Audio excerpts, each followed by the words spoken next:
So, UP at saka UST, okay? Maganda yung few minutes ng first quarter sa UST.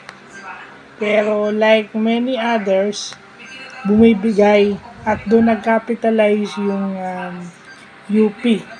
Napaka-fluent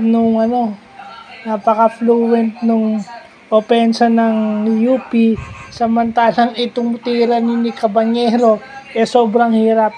Pero mapapabilib ka kasi nagagawa niyang ipasok. So yun yung contrast sa laro ng UP at saka UST ngayong araw. Napakahirap pumuntos para sa UST, pero napakadali sa UP. May ganyan pag may mga rebuilding teams talaga. Yung magagaling talaga na player individually on offense ang aasahan mo. Itong UST na nagpapapanalo last few years, sistema pinapairal nito kasi meron na tong matibay na roster at saka yung pipeline nito naka-establish pa.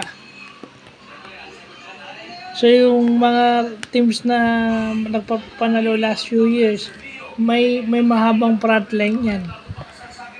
Kumbaga mayroong natitirang mga iilan, kung may gagraduate, maraming matitira. So hindi nawawala yung kanilang championship points kasi kagaya sa Letran, kung halos kalahati ng roster nila yung nawawala, ayun, magsasuffer talaga.